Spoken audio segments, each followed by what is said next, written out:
Evoke کے پیاس کے خطراتے سے ڈر جاتا ہے، مار کے اپنے ہی بچوں کو وہ مر جاتا ہے۔ ہر طرف اس کی ہی محنت کے مظاہر ہیں، مگر بھوکاف کے ہاتھ سے مزدور بکھر جاتا ہے۔ مزدوروں کے حقوق پر کچھ لکھنے سے قبل یاد دلا دوں کہ ایک حدیث ہے، مزدور کا پسینہ خشک ہونے سے قبل ان کی اجرت دے دی جائے۔ مزدور کے حقوق کے لیے اس سے بڑی بات کیا ہو سکتی ہے؟ پوری دنیا میں ہر دور میں مزدوروں کا استحصال ہوتا رہا، یہی سبب ہے کہ بہت سی تنظیموں نے اس کے لیے احتجاج کیا اور مزدوروں کے حقوق حاصل کرنے کے لیے کوشش کی۔ کسی بھی ملک، قوم اور معاشرے کی ترقی میں مزدور اوہے کا کردار بہت اہم ہوتا ہے، مگر سب سے زیادہ حق تلفی بھی انہی کی جاتی ہے۔ سرمایہ دار اور جاگیردار طبقے مزدور کا استحصال کرنا اپنا حق سمجھتے ہیں اور مزدور سے اپنا مقدر سمجھ کر صبر کر لیتے ہیں۔ ہمارے سماج میں مزدوروں کا وجود ہے جسے ہمیں تسلیم کرنا چاہیے۔ مزدوری ہر کوئی کرتا ہے، مگر سب کے درجات الگ ہوتے ہیں۔ ہر مزدور اپنے میدان میں اپنی بساط بھر مزدوری کرتا ہے اور اجرت حاصل کر کے اپنے اہل و عیال کی کفالت کرتا ہے۔ مزدوروں کے مفاد اور ان کے حقوق کے لیے کمیونسٹ ہمیشہ ہی سرگرم رہے، جس کی انہوں نے مزدوروں کا اتحاد قائم کیا اور آواز بلند کی۔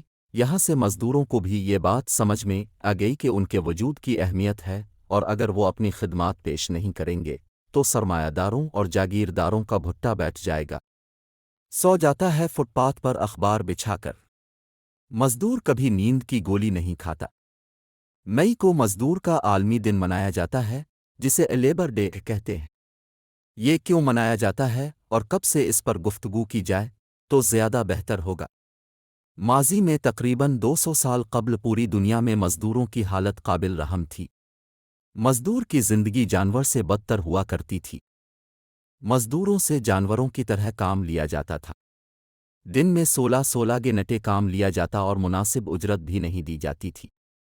مقررہ وقت سے زیادہ کام کروانے پر بھی اضافی اجرت نہیں دی جاتی تھی، غرض کہ ہر طرح سے مزدوروں کے ساتھ ناانصافی کی جاتی اور ان کا بھرپور استحصال کیا جاتا۔ کام کرنے کے دوران اگر کوئی مزدور زخمی ہو جاتا یا مر جاتا تو اس کے تمام اخراجات خود مزدور کے ذمہ تھے۔ ایسا کوئی قانون نہیں تھا کہ فیکٹری، کمپنی یا مل کی طرف سے مزدور کو زخمی ہونے کی صورت میں اس کا علاج کروایا جا سکے۔ مزدور کی ملازمت کا فیصلہ آجر کی مرضی پر ہوتا، وہ جس کو چاہتا ملازمت پر رکھتا اور جس کو چاہتا ملازمت سے ہٹا دیتا۔ ہفتے میں 7 دن کام کرنا پڑتا تھا اور چھٹی کا کوئی تصور ہی نہیں تھا۔ ان تمام مسائل کو حل کرنے کے لیے امریکہ اور یورپ میں مزدوروں نے مختلف تحریکیں چلائیں۔ 1884 میں federation of organised traders and labour unions نے اپنا ایک اجلاس منعقد کیا، جس میں انہوں نے ایک قرارداد پیش کی۔ قرارداد میں کچھ مطالبے رکھے گئے، جن میں سب سے اہم مطالبہ مزدوروں کے کام کرنے کے 16 گھنٹوں کو کم کر کے 8 گھنٹے کیا جائے۔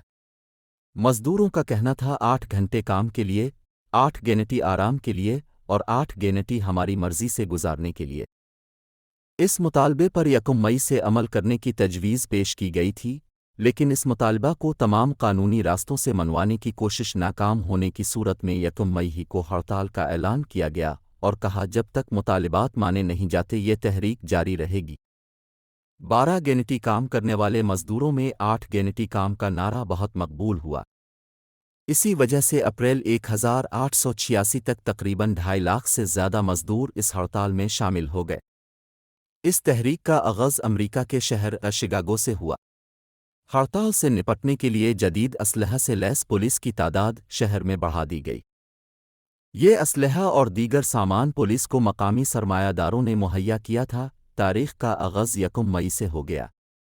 پہلے روز ہڑتال بہت کامیاب رہی، دوسرے دن یعنی 2 کو بھی ہڑتال بہت کامیاب اور پرامن رہی، لیکن تیسرے دن ایک فیکٹری کے اندر پولیس نے پرامن اور نہتے مزدوروں پر فائرنگ کر دی، جس کی وجہ سے 4 مزدور ہلاک اور بہت زخمی ہو گئے۔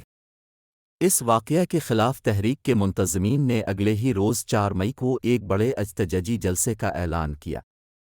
جلسہ پرامن تھا، لیکن آخری مقرر کے خطاب کے دوران پولیس نے اچانک فائرنگ شروع کر دی، جس سے کئی مزدور ہلاک اور زخمی ہو گئے۔ پولیس نے یہ الزام لگایا کہ مظاہرین میں سے ان پر گرینیڈ سے حملہ کیا جس کی وجہ سے ایک پولیس ہلاک اور کئی زخمی ہو گئے۔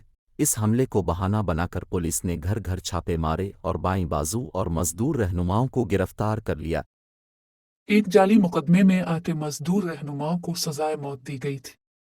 البرٹ پارسن، اگسٹ سپاز، ایڈورڈ فشر اور جارج الیفینجل کو 11 نومبر 1887 کو پھانسی دے دی گئی۔ لوئس لنگ نے جیل میں خود کشی کر لی اور باقی تینوں کو 1893 میں معاف کر کے رہا کر دیا گیا۔ مئی کی اس مزدور تحریک نے آنے والے دنوں میں طبقاتی جدوجہد کے متعلق شعور میں انتہائی اضافہ کیا۔ ایک نوجوان لڑکی ایما گولڈ نے کہا تھا کہ ان کے واقعات کے بعد میں محسوس کرتی ہوں کہ میرے سیاسی شعور کی پیدائش اس واقعے کے بعد ہو ہے۔ البرٹ پارسن کی بیوہ لوسی پارسن نے کہا، دنیا کے غریبوں کو چاہیے کہ اپنی نفرت کو ان طبقوں کی طرف موڑ دیں جو ان کی غربت کے ذمہ دار ہیں، یعنی سرمایہ دار طبقہ۔ جب مزدوروں پر فائرنگ ہو رہی تھی تو ایک مزدور نے اپنا سفید جھنڈا ایک زخمی مزدور کے خون میں سرخ کر کے ہوا میں لہرا دیا۔ اس کے بعد مزدور تحریک کا جھنڈا ہمیشہ سرخ رہا۔ 1889 میں ریما لیوین کی تجویز پر 1 مئی 1890 کو اوم مئی کے طور پر منانے کا اعلان کیا گیا۔ اس دن کی تقریبات بہت کامیاب رہیں۔ اس کے بعد یہ دن عالمی یوم مزدور کے طور پر منایا جانے لگا، سوائے امریکہ، کینیڈا اور جنوبی افریقہ کے۔ جنوبی افریقہ میں غالباً نسل پرست حکومت کے خاتمے کے بعد یوم مئی وہاں بھی منایا جانے لگا۔ 1 مئی پوری دنیا میں اوم مزدور کی شکل میں منایا جانے لگا اور دھیرے دھیرے دوسرے ممالک نے بھی 1 مئی کو اوم مزدور کے طور پر منانا شروع کر دیا، جس کے بعد سے ہر سال یوم مزدور منایا جانے لگا اور اس موقع پر جلسوں کا انعقاد کیا جانے لگا جس میں مزدوروں کی ترقی اور ان کے مفاد سے متعلق اقدامات کیے جانے لگے۔ مزدور طبقے کی عالمی تحریک بڑی تیزی سے پھیلی اور 40-50 برسوں میں دنیا کی تقریباً نصف آبادی پر مزدور طبقے کا انقلابی سرخ پرچم لہرانے لگا۔